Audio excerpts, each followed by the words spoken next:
some months ago, we started a walk from Kanyakumari to Kashmir.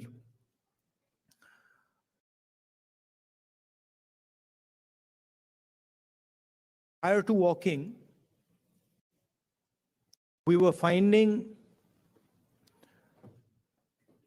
that the normal tools that we used to use for politics, conversations like this, public meetings,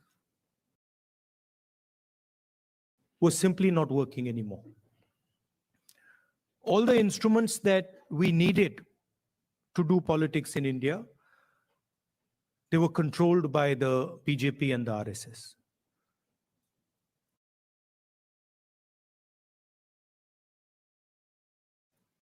You know, people are threatened. Cases are put on people. Agencies are used on people. So we also are finding that in some way it had become quite difficult to act politically. And that's why we decided to walk from the southernmost tip of India to Srinagar.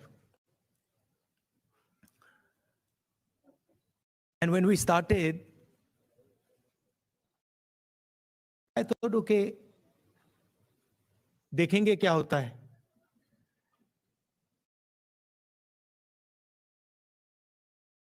After 5 or 6 days, we realized that actually walking 4,000 kilometers is not an easy thing. You know, and I had an old knee injury that started to act up. So I said, now I'm in real trouble because there's no choice. One has to walk and I'm having quite a lot of pain. And then quite a surprising thing happened. Which is I started noticing that after walking 25 kilometers is more than half a marathon. So after walking 2-3 weeks, every day 25 kilometers, I suddenly realized one afternoon that it's strange, but I'm not feeling tired at all. I get up in the morning, 6 o'clock we used to start, and we used to end walking at about 7:38 in the evening, and I was like, this is very strange. I'm not feeling tired at all. What is this? And then I started asking people around that, bhai, ye ho kya raha? Aapko thakaan ho rahi hai? Everybody is saying to me, thakaan to nahi ho rahi. It's very strange. We're not feeling tired. So I started to think about it, and I realized that actually what was going on was that it was not us that was walking. It was India that was walking with us. Right? And the large mass of people who were coming, all religions, all communities, everybody, kids, they were creating an atmosphere of love and affection where nobody was feeling tired. Almost as if everybody was walking together. सब जुड़ के चल रहे थे और उसमें किसी को थकान नहीं हो रही थी, एक दूसरे की मदद हो रही थी. And that's where we came up with the idea. नफरत के बाजार में मोहब्बत की दुकान खोली.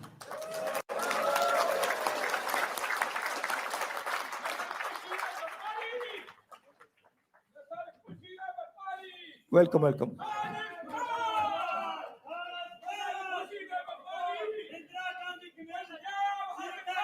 नफरत के बाजार में मोहब्बत की दुकान.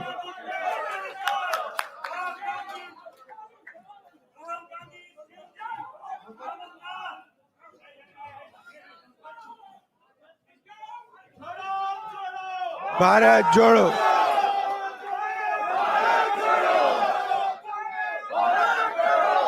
See, the interesting thing about us, about the Congress party, is we have affection towards everybody. someone wants to, if someone wants to come, and say something, regardless of what they're saying, we're happy to listen to it. We're not going to get angry. We're not going to get aggressive. We'll nicely listen to it. In fact, we'll be affectionate to them. We'll be loving to them, because that's our nature.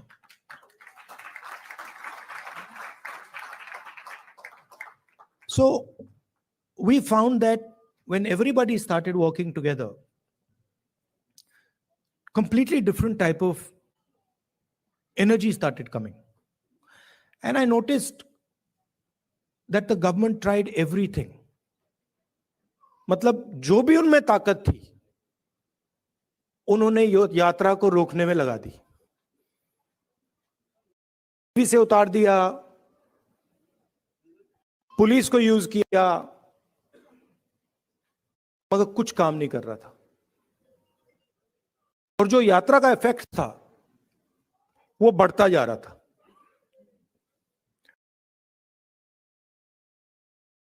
क्यों हुआ?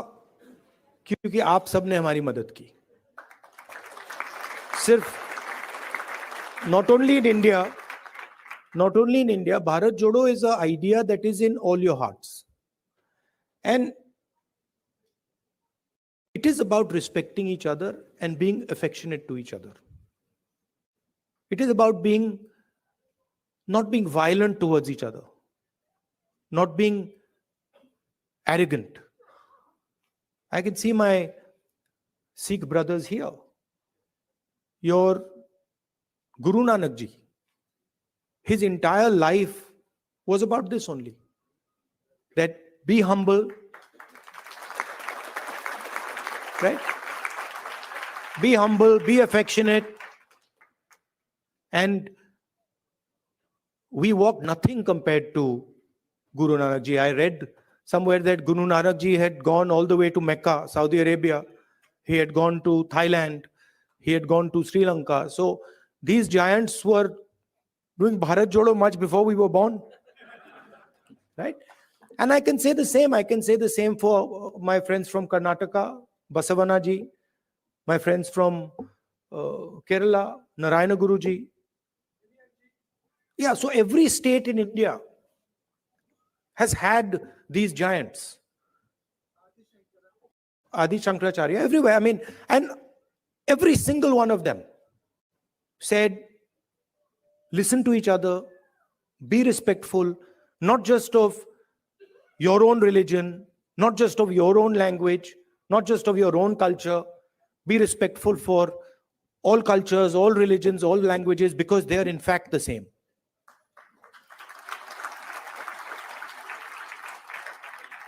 And the assault that is taking place in India,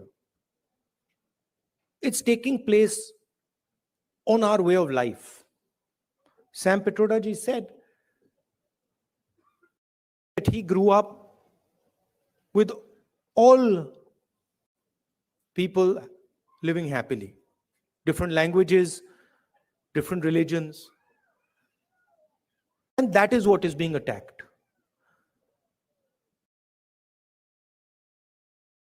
Also, the tradition in India, and again something leaders like Guru Nanak Ji, Basavana Ji, Gandhi Ji emphasized, was not to be under the impression that you know everything, that the world is too big, too complicated for any one person to think that he understands everything and he knows everything. So really that is the disease that Sam sort of outlined. That is the disease, that we have a group of people in India who are absolutely convinced that they know everything. In fact, I think they think maybe they know even more than God. They could sit down with God and have a conversation and explain to him, about what is going on. And of course, our Prime Minister is one such specimen.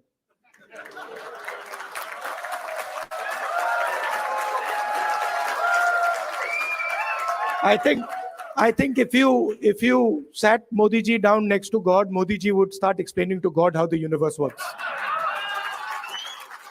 Right? Yes, and God would get confused that what have I created?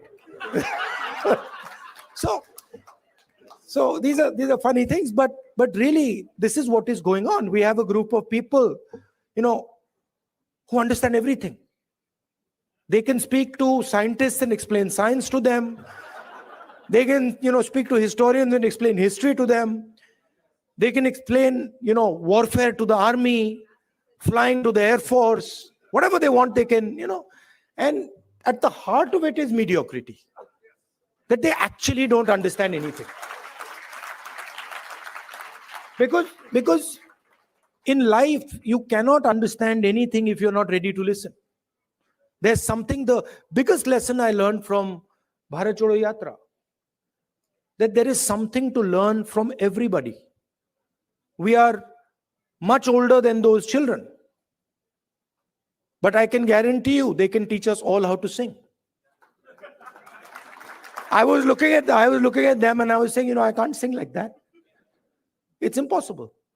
So when you look at another person, you have to appreciate that they have an experience, they have a life, they've seen things, and maybe you can learn a lot from them.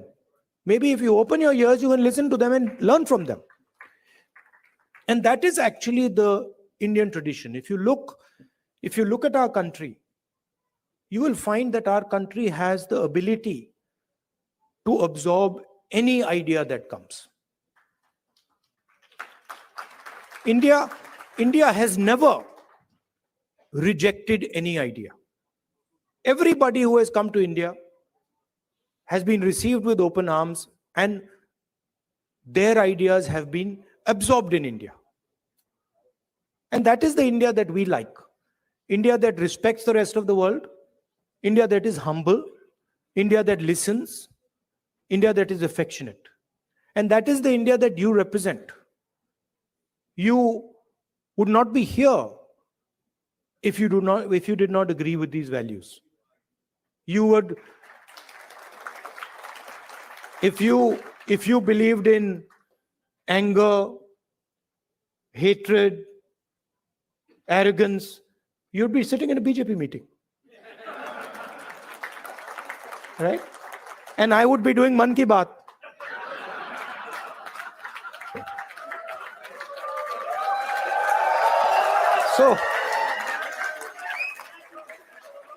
So thank you very much for holding up the Indian flag in America, showing the American people what it means to be Indian, respecting them, respecting their culture, learning from them, and also allowing them to learn from you. You make us all proud.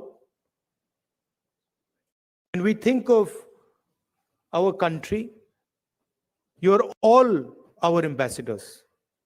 When America says Indian people are extremely intelligent, Indian people are masters of IT, Indian people are respectful, all these ideas that have come, they've come because of you and because of your actions and your behaviors. So I thank you very much for that.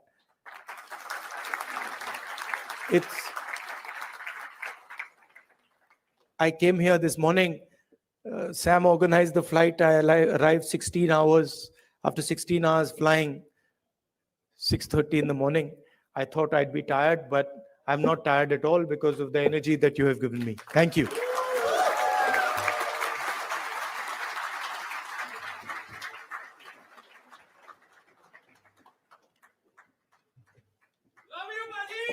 Love you, love you. Now they've asked me to answer your questions. Yes. See that few questions. That also would not happen in a BJP meeting. Yes. No questions there. Only answers. Thank you. Yeah. Thanks, everyone. Could you please sit down? Thank you. Thank you. So we have many organizations which support. 4 or 5 questions. Yes, sir. Okay, quick. Yes. Or opinions. It doesn't, whatever. Yes. But So when we you have. ask people questions, they automatically assume opinion is included. Yes. So we have women who played major contribution for this program to be successful. We have women empowerment organization which helped us to make this event successful. So they have a question specific to women, and I would request Ms. Jhansi Reddy garu to ask that question. Mic. Just give me the other mic. Welcome, Rahul ji, for California. And as a Women Empowerment Telugu Association, my name is Jhansi Reddy. So I would like to ask you 2 questions regarding this women bill that has been, in the court for almost more than half a century. So when the Congress comes in power, Which women's bill? the women's reservation rights. So that bill has been there for more than a quarter century. So as a Congress leader, what is your thoughts on it and how are you going to deal with it? That's of my first question. The second question is, in India, it's very hard for a woman for the safety issue. So what are we going to, offer our next generation of the girls in India? Thank you. So on the women's reservation bill, we are committed to that. We wanted to pass it in the last government, but some of our allies were not too happy with it, and they didn't give us the support for that bill. But I'm confident when we come to power, we'll pass that bill. I think part of the answer to your second question lies in the first question. If we empower women, if we involve women in the political system, if we give women space in the governance of the country, if we give women space in the businesses of the country, we will automatically make them safer. So I think involving them in politics, involving them in business, involving them in running the country are the way to give them power. Thank you. Thank you. So we have another Tamil community organization, so who united entire Tamil organizations, and they have expressed their support. So they might differ on the Congress party, but they have come here for the love of Rahul Gandhi today. So I would like to invite Mr. Pugal, if you are here. Yeah. Thank you, Sandeep. Hello, Rahulji. My name is Pugal Anbu. I'm the president of Indo-American Society for Science, Reason, and Free Thought. I also represent Tamils who live in Bay Area. On behalf of our people and on behalf of people who believe in science, reason, and free thought, I would like to point out we are honored, humble, and most truly proud of your journey about opening up the shops of love on the streets of hate all over the India. Tamils have long tradition of harboring brotherhood mindset throughout their civilization. 3,000 years ago, our forefathers said, "Yadum ure yavarum 𝐀𝐓𝐕 𝐍𝐞𝐰𝐬 𝐂𝐡𝐚𝐧𝐧𝐞𝐥 Translation: all human beings are created equal, and every town is our town, everybody is our relative. To us, India is like European Union, with each state having its own language, its own tradition, its own festivals, its own cuisine, dress code, way of living, etc., etc. They are all different, yet we live under one called India. Therefore, it is deeply saddening to us when someone from the union government trying to impose one language, one culture, one tradition, one religion, one school, etc. Recognizing this diversity to make India a robust country, our beloved leader, the Dravidian icon, former Chief Minister Dr. C.N. Annadurai proclaimed, both in Parliament and in public forums, for Manilathil Suyachi Mathiyil Kootachi, which means autonomous rule at the state level and federal rule at the union level.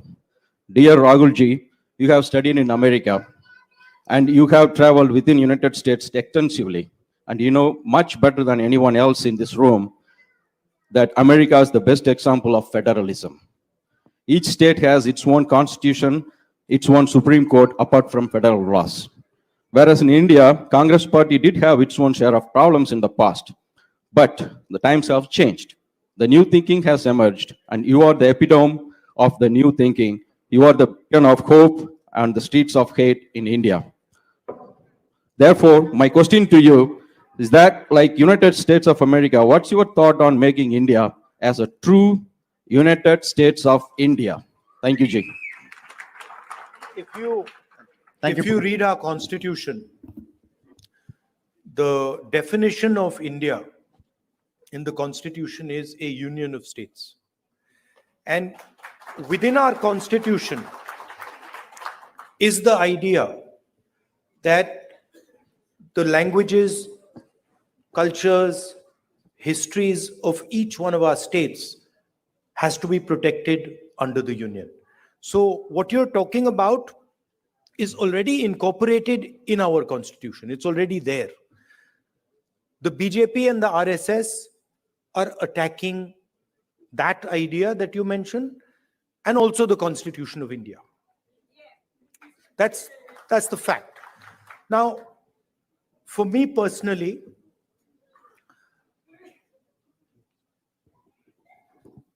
I understand that the Tamil language is more than a language to Tamil people. Right? It is not just a language. It is their history. It is their culture. It is their way of life. And I will never ever allow Tamil language to be threatened. Right? Because for me, threatening the Tamil language is to threaten the idea of India. Just like threatening Bengali or threatening Kannada or threatening Hindi or threatening Punjabi are all attacks on India. Right? So our strength, unlike many other countries, our strength comes from our diversity. Our strength comes from accepting that we are all different, but we can work together. And that is an idea that I'm sure you and the Congress party are protecting. Thank you. Thank you. Thank you, everyone. Please put your questions brief, respecting everyone's time. I know you have opinions, but please put your questions brief. Next question is Mr. Karthik from Ambedkar King Study Circle. Can we allow people to? Yeah, hold on. Yes. These are, please appreciate these organizations have put together this amazing event. There are Telugu, Tamil, Kerala, Kannada, all are together to make this event successful. Respect those organizations. Thank you. We'll do. We've got 5 questions, don't worry. There's more than enough. We can add a few also if you want.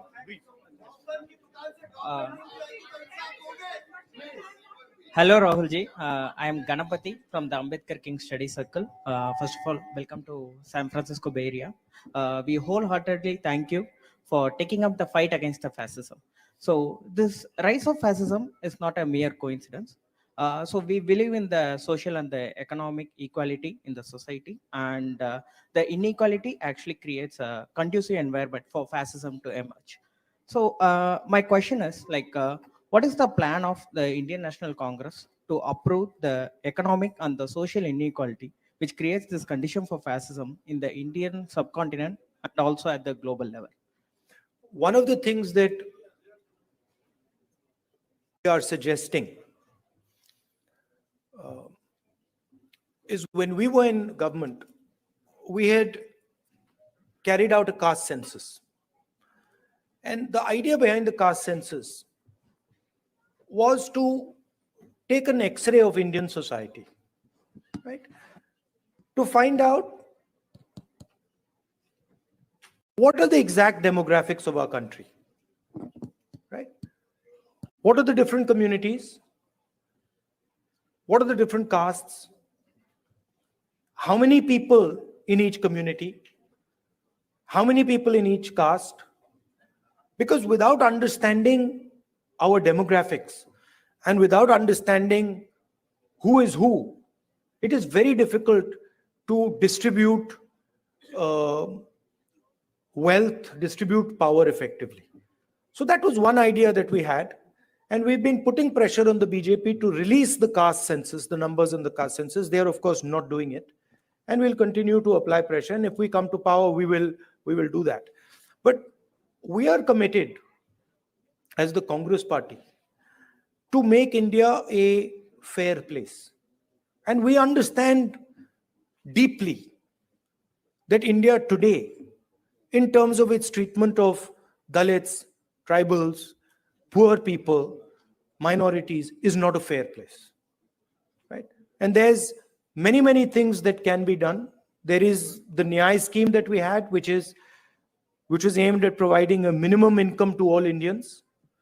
There are ideas like Manrega. I think an increase in public education, increase in public health care. I think these are all that can be done to make India a much more equal and fair place.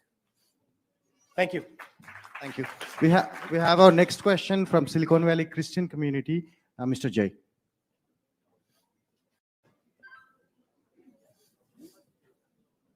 Rahulji, now the Parliament Lok Sabha seats are increasing to 888. What's your take on it? There's a proposal that Modi ji is actually working on. It is going to entirely be based on population. It is going to tilt, the orientation towards the highly populous states, getting more and more lion's share of the revenues and everything. So how is it going to change everything? Minorities are going to get even more depressed. Majorities are going to be, making everybody vulnerable. So what's your take on it? I'd have to look at exactly how they're thinking about doing it. But I think one has to be very careful when one changes the representative structure of a country. So I'd be quite interested in understanding exactly how they've come up with the number 800 and what are the criteria that they're using. These things should not be done flippantly. India is a conversation. India is a negotiation between its languages, between its people, between its histories and cultures. And that negotiation has to be fair. Meaning all parts of India, all the states of India should feel that there is fairness in the process of negotiation.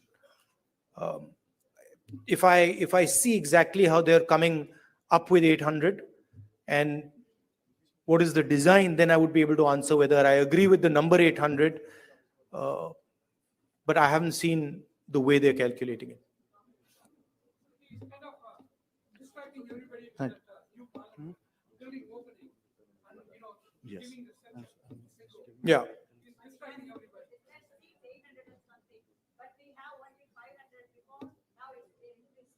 Yeah, but it depends how the ratios change. Yeah, it is currently based on the population, but you'll have to see how the ratios change. I think the Parliament House, these are distractions. The real issues in India are unemployment, price rise, spread of anger and hatred, a crumbling education system, price of education, price of healthcare. These are the real issues.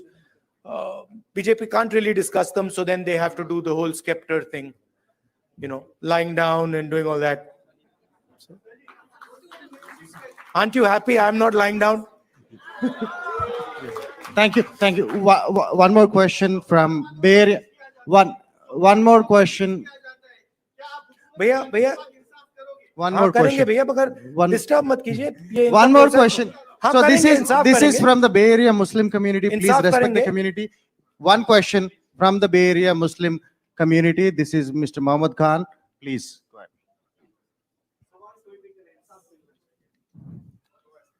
मिलेगा.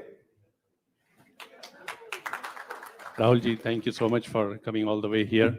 आपने जो ये नफरत के बाजार में मोहब्बत की दुकान खोली है, उसका बहुत बहुत शुक्रिया. I think this is something which we were starving for as Muslims from the Bay Area. We all want to thank you for your time and for your efforts in coming all the way here. As you know that, Muslims have the security threat today. It was never before. The way we see today, like whenever we call and talk to anybody, it's like, kya ho raha hai yahan pe? What's going on? There are so many different laws which are getting implemented, which were not even implemented earlier. If it is just of the security, it's okay. But then if it goes on and on, like inching up, le lijiye, Musliman bachon ko jo hai, they are putting in the jails for the crimes which they have not committed. What strategy will you adopt, or what hope are you giving to Indian Muslims, which is going to change the whole thing back to the point where we were and get back to the normal stream to develop India? The best way for me to explain that is the line, Mohabbat ki dukaan. That is the best way I can say it, which is that it is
that you feel that what is going on? How is it that these 5 people have lakhs of crores and I have nothing to eat, right? So you feel it most because it is directed at you most aggressively. But it is a phenomena that is taking place against everybody in India, right? And you cannot cut hatred with hatred. It's impossible, right? You know that. You can only cut hatred with love and affection. And I was surprised at how easy it was to erase hatred in India. I was shocked. I didn't imagine that भाई इधर से उधर चलने से इतना असर पड़ेगा. I didn't imagine it. Right? Indian people as you yourself have said, they don't believe in this stuff. They don't believe in hating each other. They don't believe in killing each other. This is a small group of people who have got control of the system, who've got control of the media, and who are fully supported by, big money, right? But this is not the large mass of Indian people. I can guarantee you, I walked from Kanyakumari to Kashmir. I can guarantee you there are more people who believe in love and affection than hatred. Millions and millions more. So don't be pessimistic. Also, I'd like to point out another thing. This happens periodically in India. What is happening, for example, to the Muslim community in India today happened to the Dalit community in the 80s. If you went to UP in the 80s, the Dalit community, what is happening with the Muslims was happening with the Dalits there. So periodically this type of stuff happens and we have to challenge it, we have to fight it, and we have to fight it with affection, not fight it with hatred. We will do that. Thank you, Rahulji. And one last question from the most important community of entire world, that is students. So we have one interesting student from UC Berkeley who wants to, literally begging me to ask one last question. She promised that she would conclude it. Wait. One more question. Welcome, Rahul sir, and thank you so much for your win in Karnataka. You've made a lot of people very, very happy. We've literally cried tears of joy, so thank you. So my question for you would be, we have a lot of students who helped out here today. We really feel passionately for your cause, and which is our cause now. But what would you say to us? We want to go back to India. We want to represent our country, but we see how the athletes, the youth, the wrestlers in recent times are being treated. It's very undignified. We feel very discouraged. So what would you say to us to kind of bring the sense of wanting to go back out there for our country? Yeah, please realize that there's a huge distortion. India is not what the media shows. The media likes to show, a particular narrative. It likes to promote a particular narrative. That is actually not what is going on in India, right? It was very clear to me in the Yatra. It's in the media's interest to project these things. It helps the BJP, right? So don't think that everything you see in the media is the truth. And as a young person, your country needs you, right? And your skills and your energy will be very useful to your country. So if you feel like going back, do go back and help out. Thank you. Thank you, Rahulji. Thank you. And I picked up Rahulji somewhere in the morning, 8 o'clock. It's 8 o'clock. So please. 1 minute. So let me conclude it, right? He's a normal human being like us. He's not superhuman. He's normal.